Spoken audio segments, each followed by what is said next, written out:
I know I'm not the only one that's surprised to see that Chip Kelly was fired by the Philadelphia Eagles. It was a necessary move. It had to happen. Maybe we're a little bit caught off guard and caught by surprise the fact that it happened before week 17, that the move didn't wait until the season was over. Now, that I will admit was a bit of a surprise.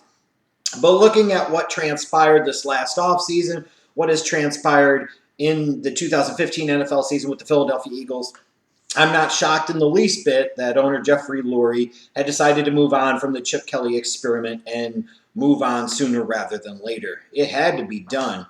It was the right decision. And ultimately, it had to be done because this organization is stupid. Now, I've seen some media types since last night try to throw out there that this was a bad move, that this was a dumb decision. Danny Kanell, to paraphrase him, basically said this was a dumb decision.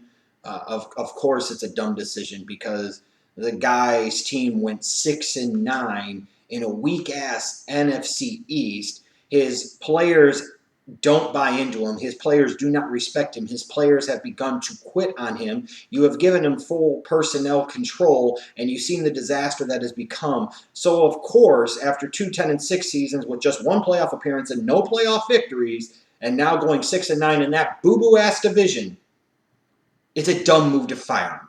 That's how ridiculous some of these talking heads on TV are. I saw Peter King trying to sit there and say, compare him to guys like Chuck Noll in their first 3 years as a coach and Bill Belichick in their first 3 years as a coach. And it's an entirely different circumstance, an entirely different situation. I mean, if we really want to go there, let's compare Chip Kelly to Andy Reid in his last 3 years in Kansas City. He's now making the playoffs for a second time.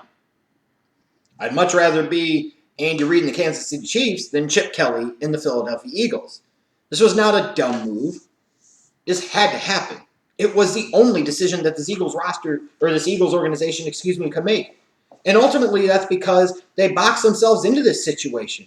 They created this problem because this Eagles organization is stupid. And there is no other way to put it kindly other than the fact that this organization is stupid. I'm sure you sit there if you're an Eagles fan and hide behind all of the Lombardi trophies that this organization. Oh, wait. They've never won one. This organization has a loud, long, proud history of being shitty. There's an occasional glimmer, that blip of hope, but by and large, this organization stinks and continues to stink. And where all these things started to go south is when this stupid-ass Eagles organization run by this stupid-ass owner, Jeffrey Lurie, for some particular reason that I still cannot figure out to this day, decided that between the power struggle between Howie Roseman and Chip Kelly, that Chip Kelly should win. That after 2 years as an NFL head coach, with no previous NFL head coaching experience, with no previous scouting or front office experience whatsoever, and no real coaching resume to indicate that he deserved the ability to shop for all the fucking groceries, the Philadelphia Eagles organization decided this past offseason to give Chip Kelly full autonomy over the roster. They gave him complete and total personnel control over the draft and the 53-man roster. Who the fuck does this? And as soon as this happened, the media was trying to create this narrative about Chip Kelly and how Chip Kelly was going to do it the Chip Kelly way. And I sat here and talked about how stupid and ridiculous these moves he was making truly were.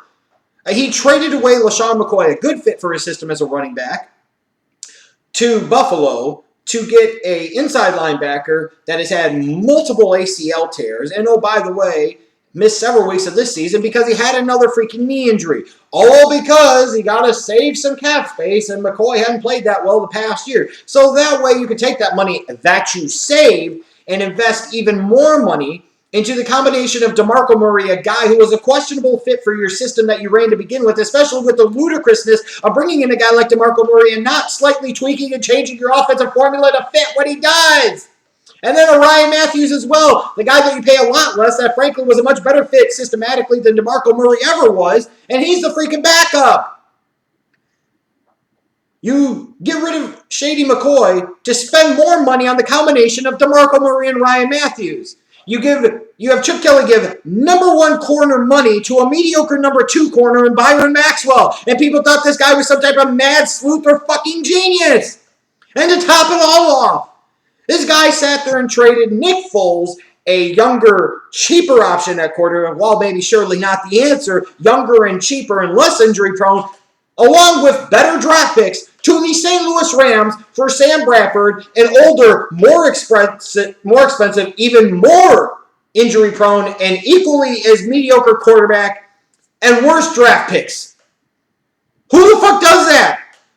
The instant that this knucklehead traded for Sam Bradford and thought that this guy was going to be the answer, you had to know that things were bad. At that moment, frankly, Chip Kelly should immediately have had any and all personnel control removed from him because it was clear that he was in over his head and he absolutely had no clue what the fuck he was doing and he had no clue how to build a winner at the NFL level.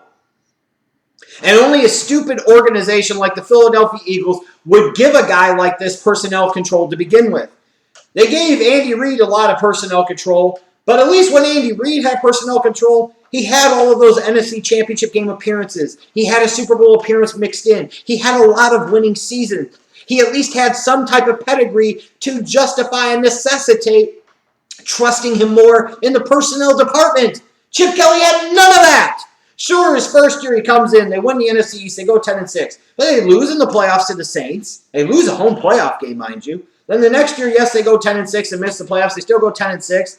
But then you come back and you decide, hey, after 2 10-6 seasons, 1 playoff appearance, 0 playoff victories, let's go ahead and give the guy complete control of the 53-man roster in the draft room. Because that's what good organizations do, right? Because that makes a lot of damn sense, right? Yeah, the Eagles had to fire Chip Kelly because they allowed Chip Kelly, the egomaniac, and Chip Kelly, the general manager and personnel guy, to get in the way of Chip Kelly, the football coach. And I have my questions about Chip Kelly and his philosophy overall, especially when it comes to the fact that his teams always wanted to play up-tempo. Part of the thing I think at the NFL that is important is controlling the tempo. But I think it's important to change up and mix up the tempo because whether you're going slow all the time or fast all the time, if you do everything the same all the time, eventually teams are going to catch up to that. It's much more difficult if you run a variation of different things, and you can run very fast at times, but you can also slow down. You could go middle of the road. You could do a lot of different things. You see certain teams that do that, and when they go from running slower to all of a sudden they're running no huddle or hurry up for a series or two, the defense doesn't know what the hell they're doing. Well, eventually you catch on to what the Philadelphia Eagles are doing. And their offensive philosophy stunk. Their offensive approach stunk. And their offensive game plans and play calling a lot of times absolutely stunk. You have these brief moments and these glimpses of what this team could do, but it was never going to happen. And I just, for the life of me, can't figure out why an organization like the Eagles would give Chip Kelly complete personnel power. Why in the bluest of blue fucks would you do this? Ding dong, Dumb Dicks, the guy hasn't even won a playoff game as a head coach in his first 2 seasons. And now you think it's a good idea to let him call all the freaking shots and let this egomaniac, this control freak, go basically unchecked and unfettered and uncontrolled and run rap shot all over the fucking organization? You know what that got you? Sam Bradford and a 6-9 fucking record. So yes, again, the Philadelphia Eagles made the right move in firing Chip Kelly. Both the general manager and the head coach, because the general manager, basically, had gotten in the way of the head coach. But the ultimate reason this team had to fire him is because they were stupid for ever giving him that personnel power to freaking begin with. It was absolutely ridiculous when it happened, and it looks even more ridiculous and stupid now. And now where the hell do the Philadelphia Eagles go from here? They have no long-term answer at quarterback. Their offensive line is bad. They lack playmakers on the outside. They lack that consistent kind of featured back in the running game. And who knows what the hell they're going to do now with a new coach and a new regime. Their defense and special teams have moments, but they're not championship caliber.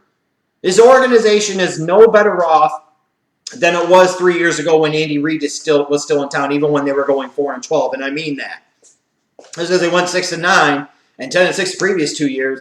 That's all fool's gold. That's all fluke bullshit anyways. This team went 6-9 in the NFC East this year, a division that was ripe for the taking. If the Eagles win 10 games, they walk away with this son of a bitch, and if they win 9 games, they win the damn division. Instead, they go 6-9. And I feel bad for Eagles fans, I really do. Because why continue to support an organization that continues to be idiotic? Why continue to support an organization that clearly doesn't get it? Why continue to support an organization that doesn't seem to care about winning because they never do any of the things necessary to try and actually deliver you a championship? Norm Van Brocklin's not walking through that door. Chuck Bednarik's not walking through that door. And unfortunately for Eagles fans, the next coach that walks through that door probably isn't winning you a championship either. Because at the end of the day, organizations win championships to a degree. Jerry Krause was partially right about that. Players win them too, and that's a big part of it. But that leadership, that winning mentality, that winning attitude, that winning focus, that winning infrastructure starts at the very, very top.